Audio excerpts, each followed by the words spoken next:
or Sierra Leone during the past 3 months. They say the restriction will not apply to people who are permitted to enter Canada without a visa. And it won't affect Canadian healthcare workers who are trying to contain the outbreak in West Africa.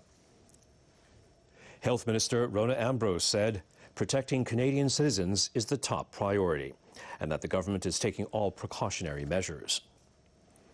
There are conflicting reports about who is in charge in the West African country Burkina Faso.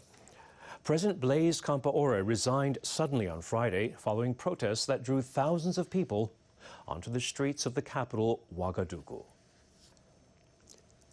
The announced resignation came after 2 days of protests. The demonstrators were angry with Compaoré's attempts to change the constitution that would allow him to run for a 5th term in office. The military forced the cabinet to step down and imposed a nighttime curfew in an effective coup. After the president announced his resignation, cheers erupted among the demonstrators in Ouagadougou. The military has set up a transitional body and promised to restore order within a year. However, it remains uncertain who's in charge of the military. An officer of the Presidential Guard has said he will lead the country to elections. But earlier, the country's Joint Chief of Staff told reporters that he would take over as head of state. Junior officers reportedly dismissed his statement. A rocket plane built to carry tourists into space has crashed on a test flight in California. One of the pilots was killed and the other was injured. The spacecraft is owned by Virgin Galactic. It went down in the Mojave Desert. Aerial footage shows debris scattered on the ground. The cause of the crash is not known. Virgin Galactic plans to use its spacecraft to take passengers to an altitude of 110 kilometers. They'll be able to experience several minutes of weightlessness. The cost of a ticket is $250,000. More than 700 people have reportedly made reservations.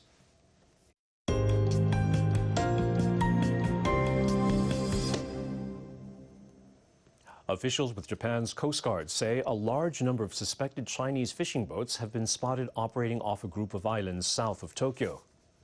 This follows reports that hundreds of Chinese boats have been seen off another group of Japanese islands in the Pacific Ocean.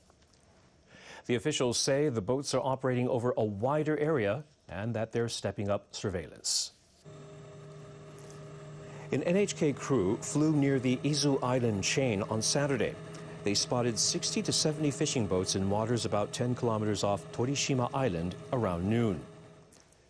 Some had the word China painted on them or were flying what appeared to be Chinese national flags.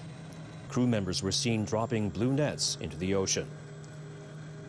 Hundreds of coral poaching boats, apparently from China, have been operating off the Ogasawara Islands since September. Coast Guard officials say poaching is on the rise because of the high prices coral fetches in China.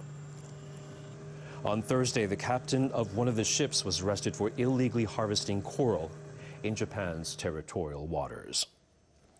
Scientists with the International Atomic Energy Agency will soon shed more light on the impact of the Fukushima nuclear accident. They've been analyzing water samples from the ocean off the crippled plant.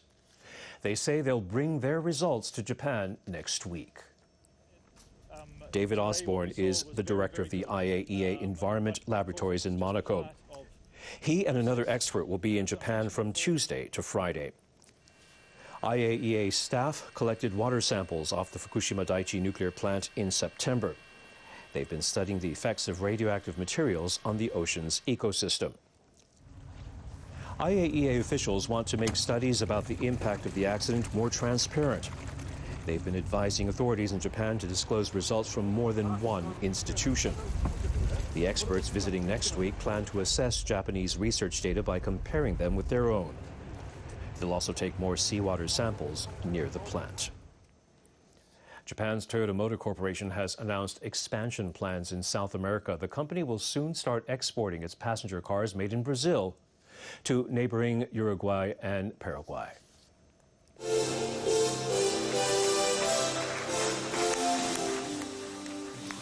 About 150 people attended a ceremony to mark the occasion at a factory in Sorocaba City in the Brazilian state of São Paulo. During the ceremony, the keys of two of the automaker's Etios compact cars were handed over to the sales directors for Uruguay and Paraguay. Toyota officials have been prevented from exporting cars made in Brazil to other nations, excluding Argentina because of high labor costs.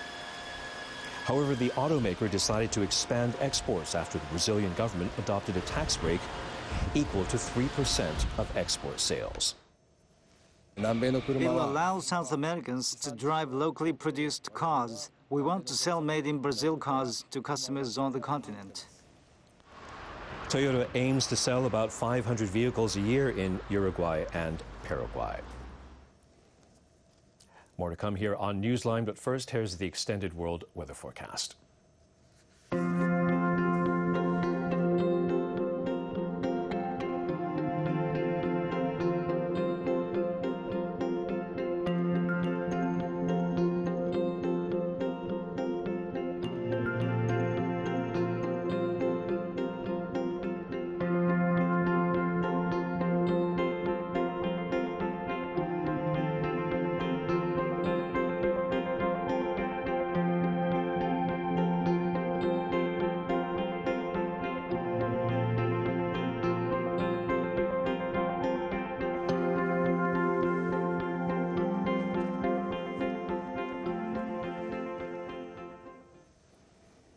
Nothing can stop New Yorkers from enjoying a good Halloween party. Revelers in the city throng the streets, even amid fears of the Ebola virus.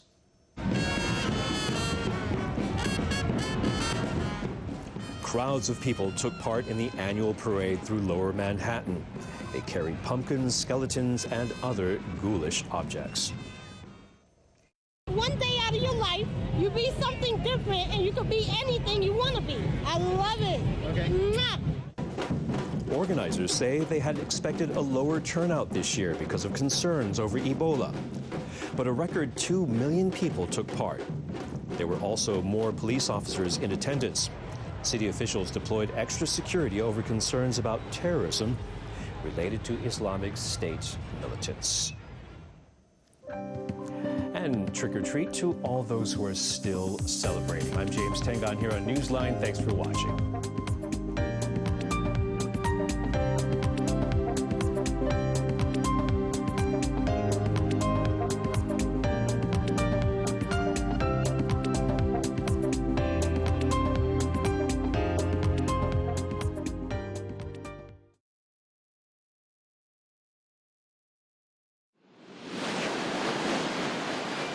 October 2014 marked the 50th anniversary of one of Japan's great engineering triumphs, the Shinkansen high-speed railway.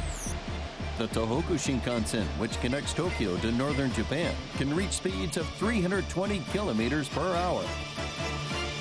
That puts it on par with France's TGV. Japan Service is just as famous for its safety and punctuality.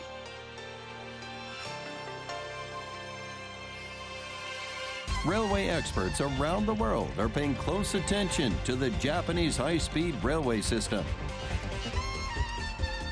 After half a century of improvements and innovations, Japan's engineers have pushed the train to a level no one has ever achieved.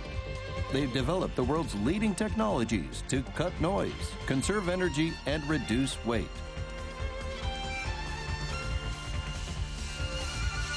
And now,